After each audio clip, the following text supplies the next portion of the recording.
বন্ধুরা, আমরা আজকে পাট শাক নিয়ে এসেছি। পাট শাক রান্না করব চিংড়ি মাছ দিয়ে। দেখেন দিদিভাই কীরকম করে পাট শাকগুলো বেছে নিচ্ছে। আমরা সবগুলো পাট শাক বেছে নিচ্ছি।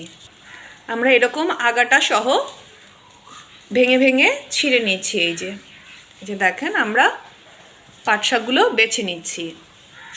আমরা এখন এই পাট শাকগুলো ধুয়ে নেব। খুব ভালো করে বেশ কয়েকবার আমরা পাট শাকগুলো ধুয়ে নিচ্ছি।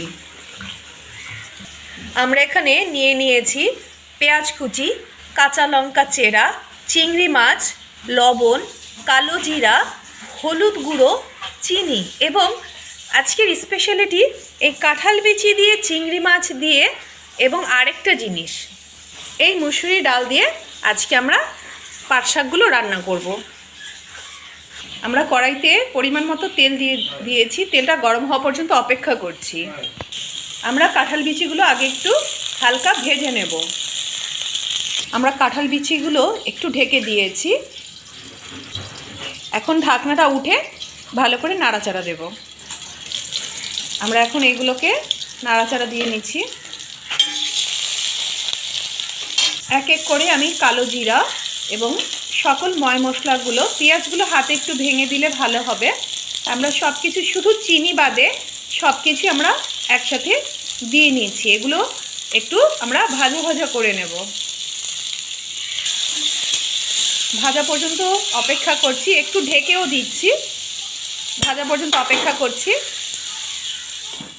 আমরা এখন ঢাকনাটাকে তুলে নিচ্ছি। আমরা একটু এগুলো ভাজা ভাজা করে দিচ্ছি। আমাদের এগুলো ভাজা হয়ে গেছে। এখন আমরা মুসুরের ডালগুলো একটু কষিয়ে নিচ্ছি। সবগুলো একটু কষিয়ে নিচ্ছি। আমরা এই দিক দিয়ে মুসুর ডালটা একটু ভাজা ভাজা করে নিচ্ছি। দিয়ে পাট শাকগুলো দুটো টুকরা করে নিচ্ছি। বেশি ঝুরি করা যাবে না, হালকা 1 থেকে 2 টুকরা করে নিচ্ছি।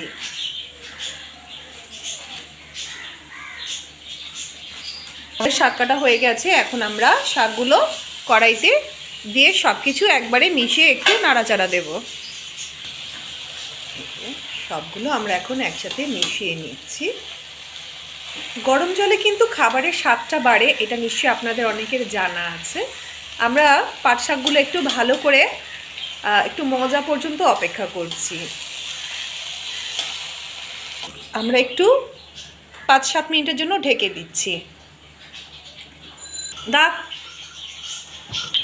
আমরা কয়েকবারই ঢাকনা তুলে তুলে নাড়াচাড়া দিয়ে নিয়েছি। এখন আবার নাড়াচাড়া দিয়ে নেব, কারণ শাকটা থেকে একটু ভালো পরিমাণে জল বের হবে। এই আমরা আরেকটু এভাবে করি ভেজে নিচ্ছি। তারপর আমরা গরম জল করে নিয়েছি, গরম জল দিয়ে দেব। দেখেন আমরা কিছুটা এরকম ভাজা রাখবো এবং কিছুটা এই যে গরম জল করে রেখেছি, গরম জলটার মধ্যে দিয়ে দিচ্ছি। এটা হচ্ছে একদিকে আপনার ঝোলা শুকোতের মতো হয়ে গেল, আরেকদিকে ভাজা ভাজাও হচ্ছে। আমার কিন্তু এখনই ভাত খাওয়ার ক্ষুধা পেয়ে গেছে, দারুণ হয়েছে। আপনারা কিন্তু এরকম করে 2টা তরকারি খেতে পারবেন। এই যে একটি হচ্ছে ভাজা আর একটি হচ্ছে শুক্তো।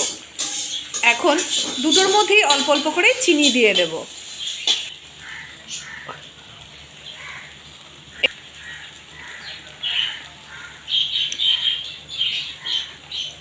আমরা চিনিটুকুন দিয়ে ভালো করে বলক আসা পর্যন্ত অপেক্ষা করছিলাম। আমাদের যেহেতু গরম জল ছিল, বলক চলে আসছে। আমরা এখন দুটোকেই নামিয়ে ফেলতে পারি। এই যে দেখেন, এটা হচ্ছে শুক্তো আর এটা হচ্ছে ভাজা।